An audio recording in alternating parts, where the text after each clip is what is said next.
Hello, folks. We are here today with Dr. Philip Ovadia, MD, Master of Heart Surgery. I'm going to go ahead and get this link to this thing that just went live here onto Twitter. So hold on just a minute while I go do that, and then we're going to go dig in. And for most of you, unless you've already followed Dr. Ovadia's work, this is the first time you're talking to someone who has done over 3,000 heart surgeries. And that's going to be interesting because you're going to learn something new. Just going to go and get the link here as soon as it shows up. Hey, there it is. Okay. So the link is now pinned to my profile there at Redbeard Brian on Twitter. And we are good to go. Great to be here with you, Brian. It's fantastic because you're going to solve a huge problem. The huge problem is we're dying. And we're dying not for a particularly good reason, but because we're weak. And I think back to my great-grandfather, who was a floor layer. And that's what he did, is he laid hardwood floors. And my grandfather grew up in a home where everything had to be perfectly clean, because at any point in time, and this is before telephones were very common, my great-grandfather would just bring a client home to check out, oh yeah, this floor over here in my son's bedroom. How do you like that one? Everything had to be perfectly clean. And then my grandfather, a machinist at Boeing, so building tools all day long. And my grandmother, she did some farming, did all kinds of work. My dad, a home builder, people who worked with their bodies, and they did what we've always done as humans, which is move, lift, pull, move some more. But now, what do? I talk, I type. And that's a lot of us, where we're not engaging our bodies anymore. And it has some obvious changes, like the tone of our skin from not being outside or not having as big of muscles as our ancestors. But what you have insight into, which a lot of us don't, is what is that more sedentary lifestyle doing to our heart? And what can we do and both, what is the problem there? But then also, what can we do to go make the problem less bad and go build a stronger heart within ourselves? And also what you have special knowledge into is the relationship between my heart, my wife's heart, and how strong the hearts are of our neighbors and everyone around us. I read the occasional article about how heart disease or obesity, these are epidemics and how they transmit, but it's like I'm reading articles about stuff. So we're going to hear today from you about what does that actually mean, and what's the actual relationship between me and my wife, me and my parents, me and my neighbors, and what I do to strengthen my own heart and what impact it has on them, and vice versa. So let's start off. When you think about the ancestral stereotypical human, where they're working their butt off outside or in a factory, they're just moving all the time, and you compare that to my life, where I'm going to go in the rowing machine, I'm taking the dog for a walk, I occasionally climb a mountain, woo, yay, but I'm mostly sedentary. What does that look like inside my heart? Yeah, so I think there are many factors in our modern environment that are leading us to have all these troubles with our health and with our hearts. And one of them is certainly our overall lack of activity. And most people these days think being active means, going to the gym maybe an hour a day, a couple of times a week, and sitting around the rest of the time and, watching their Netflix and just not being active like we always used to be. Our grandparents, our great-grandparents, and certainly our ancestors were moving all day long, and then they would go to sleep, and they would get up and they would do it again the next day. And it was oftentimes a matter of survival or just, trying to make a living. More importantly, that's been normalized because the community around us is largely the same. When you see someone who still works like your grandparents did, that's considered unusual these days. And like something's gone wrong. My grandma slept until 4:30 in the morning. And I say slept in because her mom, my great-grandmother, got up at 4 a.m. to start her chores. 4 a.m. from cooking, making bread, doing washing for the neighbors, cleaning the house. That woman, it's insane. 4 a.m. every day. And then It's not like she took, like she got done at noon and is like, oh, I'm done with work for the day. Let me go watch Netflix. No. It's just what you're saying. She worked and she moved until she fell asleep. And then she worked and moved until she died. That was average. Yes, and that was expected. And one of the sort of downsides of all the modern conveniences we have is that it it takes less time, I guess, to do Mm-hmm. the essentials in life. Or most people don't even do the essentials in life. You can now Mm-hmm. basically, outsource the essential activities in your life. And so you Yeah. have all of this free time that ends up usually not being used optimally. And Uh-huh. again, the community around you, I think, is a big influence on that, because if you're around people that are going to move all the time and be active, you're going to move all the time and be active. What does that look like when we look actually at our heart and our overall, our veins and arteries and everything related to heart health? I know that there's a difference in people who are highly active, maybe who still work physical labor jobs, or they just exercise a lot. But can you give us some more intel on what's going on inside the body in the people who are seriously active versus people like me who are pretend active but actually mostly sedentary? Well, I think ultimately, we can't completely separate out the activity from the other factors that lead to Hmm. development of heart disease and things like that. And as people who follow me know, I primarily focus on the things that we eat. And the more processed our food has become, the more we've gotten away from eating whole real food, combined with the inactivity that is so Mm-hmm. common in our lives and in our communities these days. That leads to a point that every day I see and I touch with my own hands the hearts of people who are no longer healthy. And these hearts have become weakened and they have developed blockages in the arteries, so they're not getting good blood flow.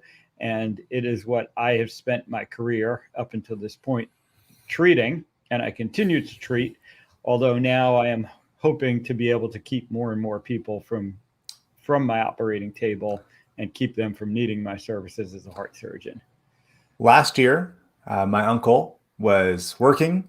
He's an arborist, very physically active, one of the strongest guys I know. Trying to keep up with him in the garden was a lost cause because he was so fit. And he was up working in a boom truck. Heart attack came, gone. Just done. One of the strongest guys I know. He was healthy. He looked healthy. How can we, if we sort like, if this guy who can just drop dead and he was not old, what are we missing in our calculus? Because he did the right stuff. He gardened, he ate good, clean, whole foods. He was very aware of what into his food. What was he missing in getting his heart in a better condition? Yeah, it can be many things. It can be that what we think of as good, clean, healthy food may not be good, clean, healthy food. It Hmm. may be that we're not, you know, looking at some other aspect of our life, our stress, if we're getting adequate sleep and good quality sleep. All of these things are ultimately going to determine if you are healthy or not. But what we really miss is that we don't focus on the proper markers of what is good health. Well, cholesterol. That's what the docs say, right? Is you look at Exactly. your That's what they cholesterol, focus on, and that is a false, marker. That is but really not a good indicator of whether you are healthy or not. but you're one doctor saying that, and yeah, you have a lot of surgeries, but every other doctor, if I went to all my local hospitals, I bet that what 100% of them, if I asked, well, how's my heart doing? They all say, well, let's look at your cholesterol numbers. So how can it be that you have this opinion, and but everyone else just about thinks that you're wrong? Well, when you go to your local hospital or your local doctor more commonly, and they say that, the only way for us to assess whether you're at risk for heart disease is your cholesterol, ask them, how many people with low cholesterol do you see that have heart attacks? And how many people with high cholesterol do you see that don't have heart attacks? And if they're being honest with you, if they've even thought about that question, which they probably haven't, the Hmm. true answer, and again, this is not me saying it, this is what's in the scientific literature. The Hmm. true answer is that both of those scenarios that I mentioned are fairly common. I end up operating on a lot of people who have lower normal cholesterol levels. I don't want to hear that. And I also know a lot of people with very high cholesterol levels that have no evidence of heart disease. What I want to hear is just take the pill, damn it. That's unfortunately what many physicians That's what I was taught tell modern you, medicine and does what for many me. people want to do because Go it's to your easier doctor, than you're facing like, the reality. Yep. do some push-ups, go for a run, and then have a pill, and maybe, don't eat this one thing. Like, what did the docs say about cholesterol? Eat less eggs, eat less red meat, right? That's how you stay Yes. healthy. I'm a food pyramid baby, right? Food Well, pyramids in our schools, exactly. everywhere, was eat less meat, stop killing yourself. And we've now been hearing that for, it's been over 40 years, It's my whole basically, since life. the original version of the US Dietary Guidelines came out and the food pyramid shortly thereafter. And yet the evidence is all around us that it's not working. People Why are are becoming more and people more so unhealthy. fat?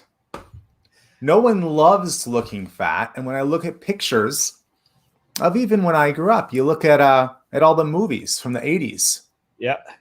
There's no fat people, or there's one fat person. There's what's that one actor who's short and hilarious is an Animal Farm. Like there's a couple of, they're funny because they are it's a typecast thing, right? There's only a handful of fat actors. Exactly. And everyone else. Or you go look at movies that are actually like newsreels of Times Square on New Year's Eve, right? Right. And everyone's what we would now call slender. So it's just in my lifetime that something happened where people with good intentions, following the advice of their doctors, and doctors giving the best advice they knew how to give, something happened to where we all got big. And yeah, being sedentary is part of it, but that can't be the whole story. What else happened in my lifetime that got us so screwed up?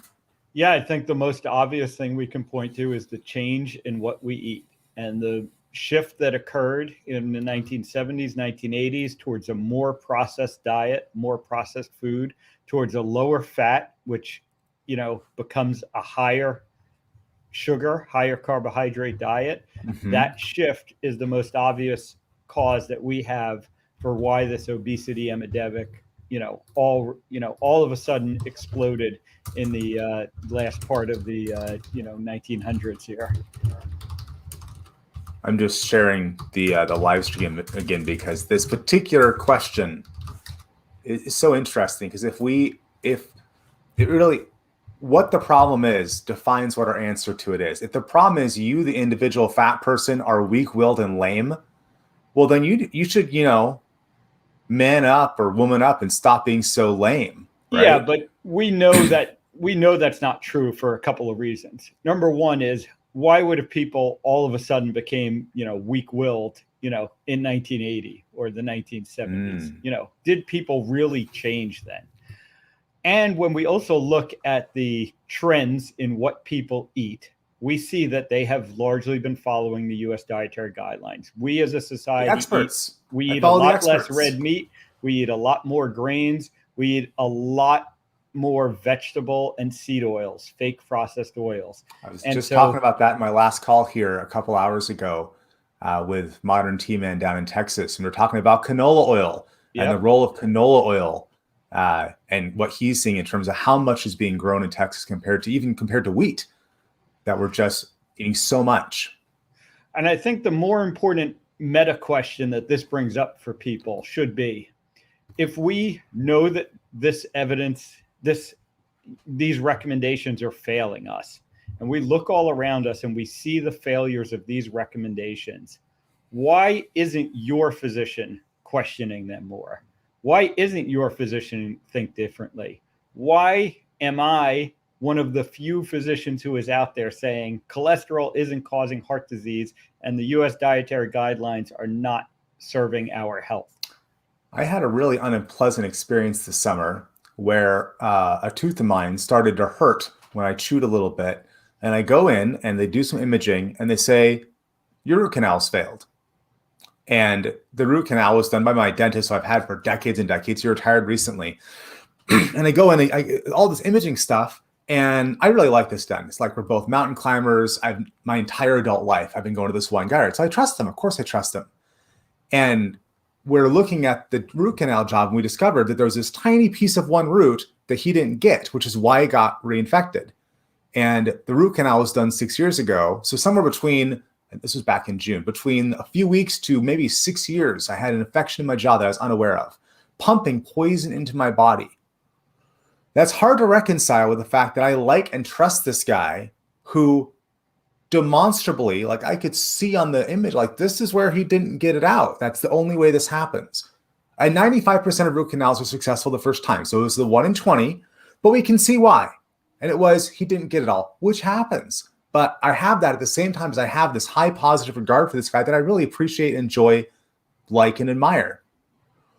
So I wonder how much that plays into your question there is, if we have these people that we trust, that we get close to, that we tell them all kinds of personal stuff, we take their advice on really important questions, maybe we trust our children to them, the idea that they aren't giving us the latest, that some people listening to this, they're hearing your story and they're thinking cholesterol is like, my doc's always said cholesterol. It's always, when we say check our numbers, what we're talking about is checking your cholesterol. And everyone agrees on that except for you. So how does a person reconcile these things? If you like your doctor who's been telling you all along, maybe prescribing statins or whatever else to go change your cholesterol, and now you're saying those numbers don't make sense or they're not relevant. Yeah, take us into what's going on there. Why can't I trust, like my story about my dentist, right? That's just, it's hard to deal with that emotionally. I think, one thing that people should realize is that their physicians, their healthcare practitioners are largely trapped within the same system, and they don't hear any other alternative viewpoints. And it is hard for them to question these fundamental issues because it's at the root of who they are and what they do. When I think back, as I went through the majority of my career as a heart surgeon, the first 10 plus years, believing that cholesterol caused heart disease. Of course, cholesterol causes heart disease. It is the only thing I had ever heard, through all of my medical training and all of my career up until that point. But then I heard that cholesterol may not cause heart disease. And I heard very good evidence to support that. And thankfully, I was curious enough to pursue that and to look into it more. And it wasn't just one day that I all of a sudden said, yeah, I don't believe that cholesterol causes heart disease anymore. It took many, many, months and years now of research and experience to get me to the point where I no longer believe that cholesterol is the primary cause of heart disease. But it is very tough for people, both physicians and, their patients, to accept major changes like that and to go against the narrative that's all around them. But again, I now look at the evidence that's all around me. I see how we are failing in the battle against obesity, heart disease, and these chronic diseases that we face. And I can no longer remain quiet knowing what I know. And I can no longer speak a false truth. When I was a kid, we had a family doctor, and he was a partner in his own practice, like all doctors are, right? And then it was some decades later where I came across the information, I'm not sure the impact really hit me, that he'd sold his practice in some fashion to a local healthcare conglomerate, like he's associated with. And it wasn't no longer the doctor with the, the little, like in Bonanza, like the movies, you walk in, you have the doctor who has his little case. It's no longer the independent professional who your family has a relationship with. That might still exist somewhere, but for the guy we always went to, that practice is no longer an independent. It's now maybe better to be seen as part of, owned by one of the local health companies, which in some cases is the same thing as the insurance company. So it's not Dr. So-and-so giving me his advice. It's Dr. So-and-so doing what he's allowed to tell me.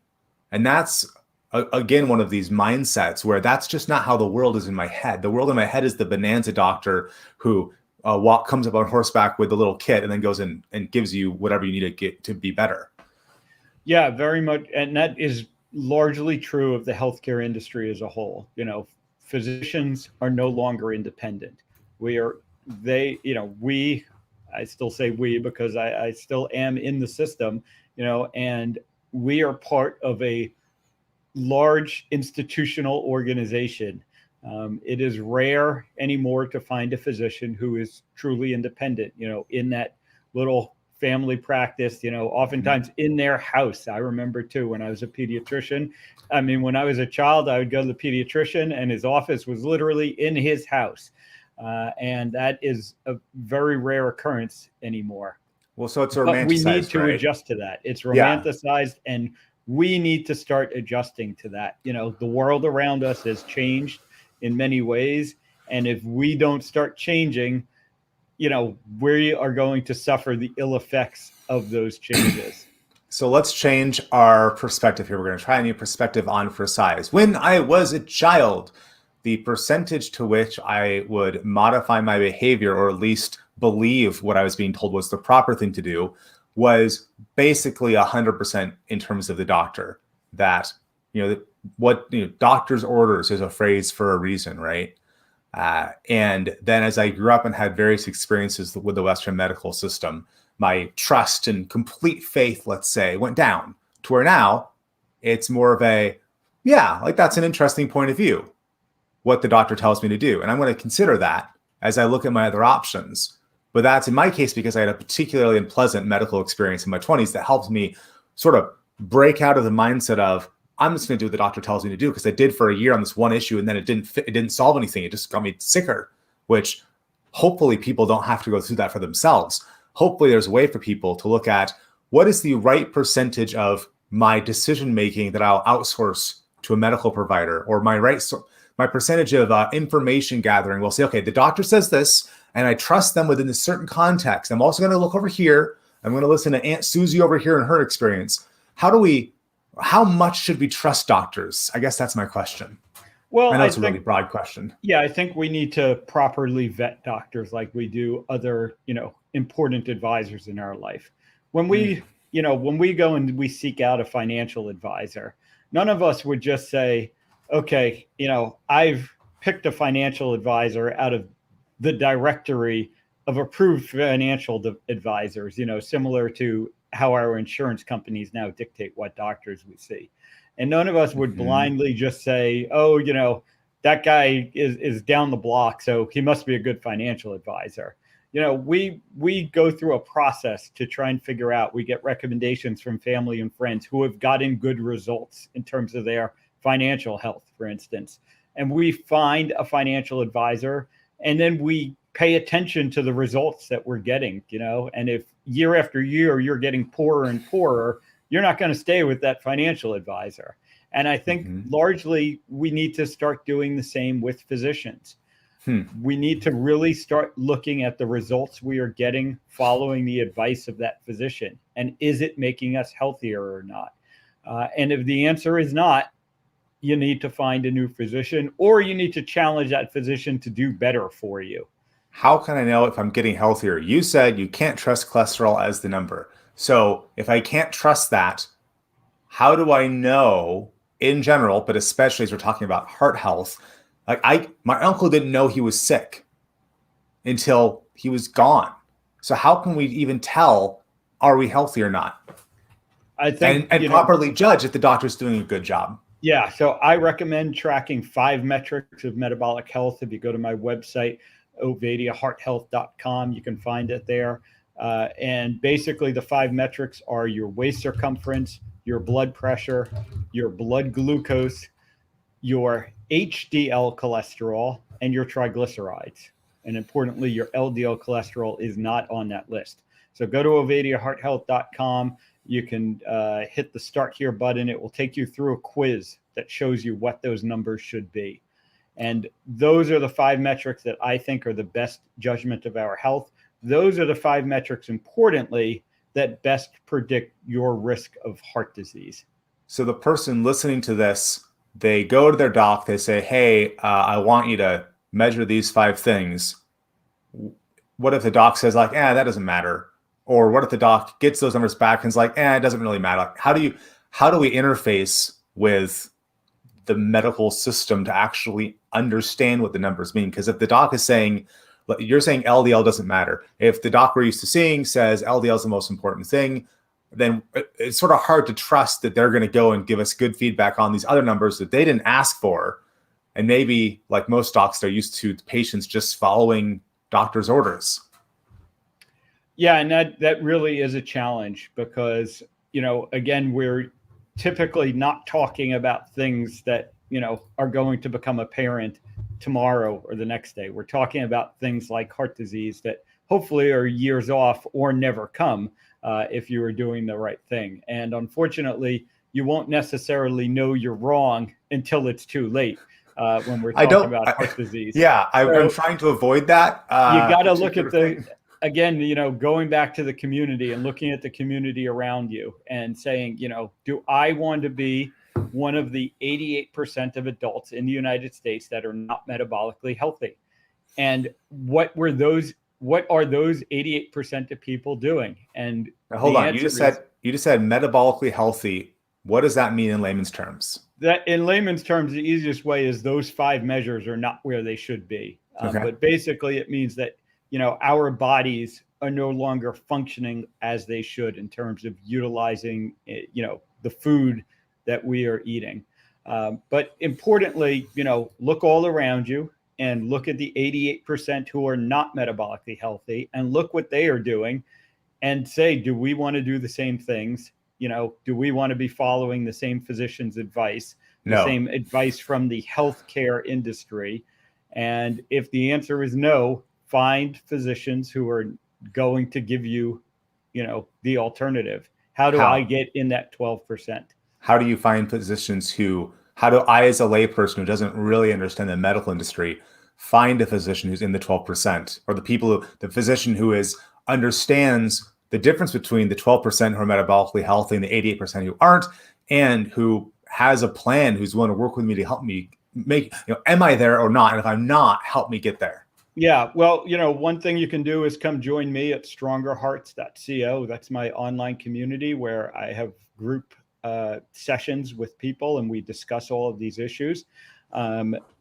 Seek out the people around you who are healthy and find out what they're doing. Who are the physicians that they see, and whether those are the people, immediately around you geographically or the online communities that deal with health. There are a number of, online communities, a number of websites that talk, that have listings of physicians who are focused on metabolic health. One of my favorite ones is the Society of Metabolic Health Practitioners. And, just again, like you would do with a financial advisor, find the people who are successful and ask them who their advisors are, ask them what habits they are doing. And that is usually going to lead you down a similar path. It's just a lot to try to figure out, because you talk about your membership, strongerhearts.co. And I think, okay, so I need to be talking to a physician, but also I want to find a good naturopath, which I don't have one. And also I have, chiropractor, massage therapist, got to go join this membership so I can go learn all this stuff. And it's an interesting model. I once went to, what was she even called? I'm trying to recall the name of this particular kind of profession, but it was one of these sort of woo-woo witch doctor-y things. But I'd heard from friends in my community, great results from her. And she did some kind of detecting, I think she was using put some stuff on your hand to go see if your muscle testing kind of stuff. My first experience with it, but she ended up prescribing a whole bunch of different things like silver and garlic and all kinds of weird stuff to take. And when I looked back after doing some treatment, I thought, I think she was full of shit. But at the time, my partner at the time was going to her, thought she was great. Some friends were. And I thought, well, she's an expert. And this was really, I think, the ending of my belief in the experts. The belief, not the trusting to a certain extent, but the belief was afterwards. I thought, this person's full of shit. That I'm not any better, I don't think. And I think that they were just prescribing expensive treatments because they were selling supplements. And at the time I was too credulous. I just thought, oh, well, this person's gotten good results for other people. It's going to be great. So I look at how much work it is to try to figure out, even, am I metabolically healthy and how can I go find the right team? It just feels like I got stuff to do that's not that, right? Well, I got work, I got my family, I got my house to work on. How much time is it actually going to take? Because I want to get educated enough, but not more than that, right? Yeah, you need to ask yourself ultimately, how important is your health to you? I don't like that question, because the answer is it's really important. I hope the answer is it's very important. Again, we will spend more time figuring out what television show we want to meet versus, we want to watch versus what doctor we want to see. And that's an unfortunate reality. We have become very passive about our health. That's We're just exactly going to right. take what the system gives us. Yeah, look at one or two options and say, okay, well, they said this, like with this one person I was talking about, they said this, I'll do the thing, and then only afterwards think, I got screwed. But and then not present, I wasn't a active. And that's what, I don't know who it was. Someone told me afterwards, the idea of, are you active or are you passive? Like passive, it's okay if you're a passive consumer of Netflix. There's probably a small dose that won't kill you. But if you're a passive consumer of the current healthcare system, that can be dangerous. And that can be very dangerous. I'm not raised to think like that because we had our family doctor. We trusted what he said. But there wasn't a need. The active part was you do as you're told. That was the active part, is how I was raised. And what I see in the movies and television and books, you do as you're told. And the idea that that's now, it's just not enough anymore. That paradigm is just a huge paradigm shift. Yeah, it is a huge paradigm shift, and realize, it's why it is. If you think back to our grandparents, our great grandparents, people were largely healthy for most of their lives. And then something, every once in a while, something, acute, what we say in medicine, something, would come on all of a sudden. And you would go to the doctor to correct that sudden thing that came on. And then you would, go back to your healthy life. Mm-hmm. But now we are at a point where we are not healthy at baseline. So the medical system is still largely focused on treating those bad things that happen. And they happen more and more and more because we are so unhealthy. And it doesn't leave time for the doctor to focus on trying to prevent the bad things from happening. And I would argue that most people, what they really want is for the bad things never to happen. So you need to seek out, the few physicians who are focused on that, the few healthcare, professionals that are kind of focused on that more than only treating the bad things when they occur. There's a house just by the road when I drive to town, and the entire roof is covered with a tarp. And, it's going to be the rainy season where I am. And I think, okay, it's not just, a bit of tarp. It's the entire roof of this house.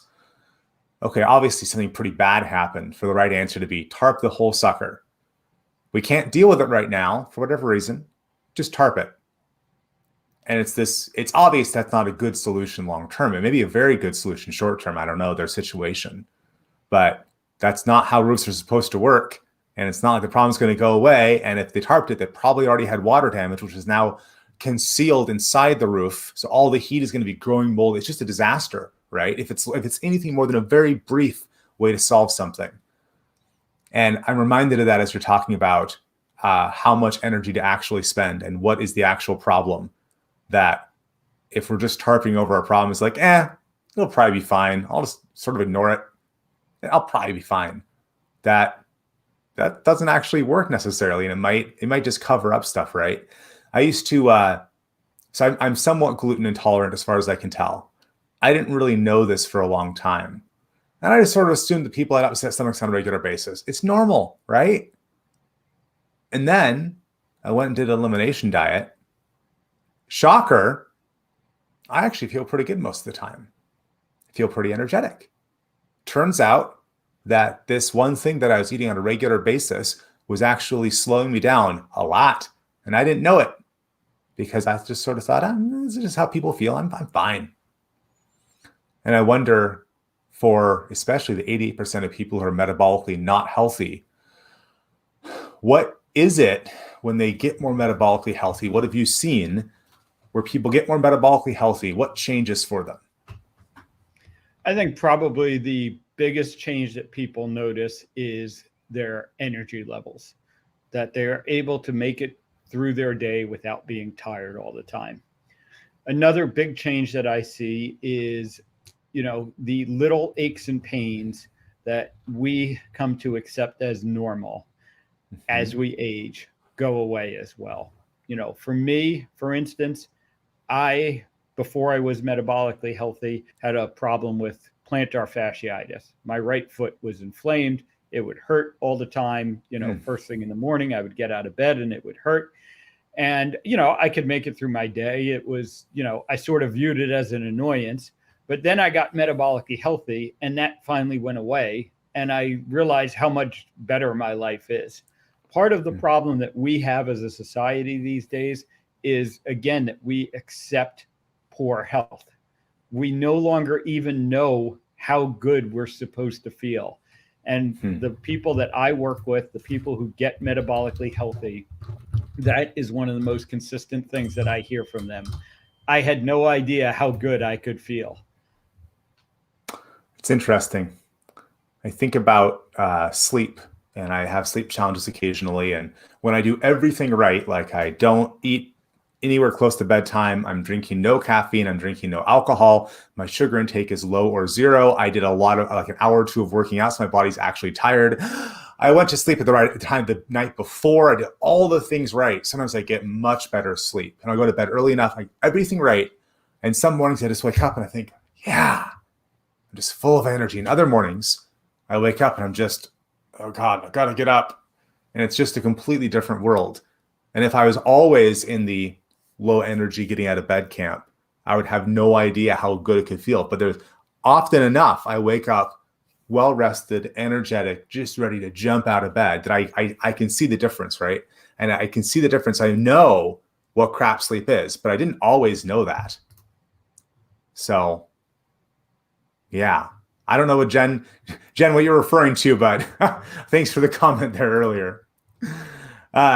So I want to hear more about your Stronger Hearts Society and how that relates to someone's life. If someone watching this is yeah, Dr. O sounds legit. Strongerhearts.co. How much time are we talking about? Is this like you're going to tell people to go around a marathon or throw out all their junk food, or or you're going to read their medical charts? What's a bit more about what people are going to experience if they go ahead and take a look at that? Sure thing. So strongerhearts.co, the Stronger Heart Society, is my online group where I have twice weekly conversations. They're 1 hour twice a week. You can go to both. You can go to one, as many as you want. And it's a combination of talking about the principles of metabolic health that I outline in my upcoming book, Stay Off My Operating Table, and answering questions from the community members. Unfortunately, because it is not a one-on-one program, I can't give the specific medical advice that I give to my private clients. But it is good, to be able to surround yourself with other people who are trying to get healthy, to hear my thoughts on, how we can get healthy, and to get your questions answered, exactly the things that we've been talking about. I always hear that cholesterol is important for my heart. Why, don't you think it is? And we can, take deep dives on issues such as that, and talk about the principles that are going to help people build a stronger heart and remain healthy. I love it. Folks, if that sounds fun to you, strongerhearts.co. And then here is Dr. Ovadia's Twitter handle. I love just reading the quotes and stuff you have on there, because it reminds me to not ignore my heart health, that I'm young enough that I remember my 20s where I mostly ignored injuries unless they're so bad I couldn't walk from doing martial arts. And in retrospect, everyone says this, it's not very original. In retrospect, addressing issues before they become big issues is probably a good idea. And I did that with some injuries, but some injuries I look back and think, maybe I should have, taken some preventative action there, or try to fix it a little bit sooner, not just toughed it out. Exactly. You don't want the first time that you think about your heart health to be when you are on my operating table. I love to hear it, and I hate to hear it, because that's and it's a real thing. How many people are dying a year right now in the US from heart disease and all the associated stuff? Yeah, last year it was about 650,000 people. Heart disease has been the number one killer in the United States and worldwide for the past 30 years without change. And, as much as we talked about COVID last year, heart disease still killed twice as many people as COVID did. And It's again, crazy. heart disease has been doing that for 30 years. I think about 60,000 people die in car accidents a year in the US. So you're saying 10 times as many. So I buckle up every time I get in my car. I don't think about my heart health every time I take a bite. And if I turn on the TV, COVID will be everywhere. I predict there'll be zero programming today on any news channel about heart health because it doesn't sell, right? It's not exotic. It's more like work, and it's complicated. Whereas these other topics, it's wild. Unfortunately, quite true. Well, let's leave us here, Phil. Let's leave us with one action step for people who have listened to you. They think, I'm ready to make a change. They're ready to make one small change to their daily life. What's one small actionable step someone could take to get a stronger heart? My number one suggestion is eat whole, real food. What does that mean? What's one thing? Like either stop eating this one thing or start eating this one thing. Make it stupid simple, use pictures. Yeah, if it comes in a box or a bag, don't eat it. Oof. For folks who eat things in boxes and bags more often than Phil here, I would edit what you say, I'm that presumptuous, to eat a bit less. If you eat, stuff out of a box or bag twice a day, see about once a day for a week and see how you feel. Because you don't have to go to a purist, perfect diet thing to get a result, right? If you drink, like I've known people who drank 10 sodas a day. I think, oh my God, I'd be dead. But really, if you drink 10 sodas a day and you cut it down to 5, it's like stopping smoking, right? After you stop smoking, how long does it take your body, like smoking cigarettes, for your body to start healing, right? It's like within 48 hours, your body starts to heal. And it's not like you can erase all the effects of smoking, but you start to see a benefit really fast. So Phil's edited statement is, eat less stuff that comes in boxes and bags than you did last week. How's that sound? The less of it you eat, the better. Perfect. Okay. So we got the membership is strongerhearts.co. We have the Twitter account at iFixHearts. Dr. Ovadia, thank you for being on the show. Thanks, Brian.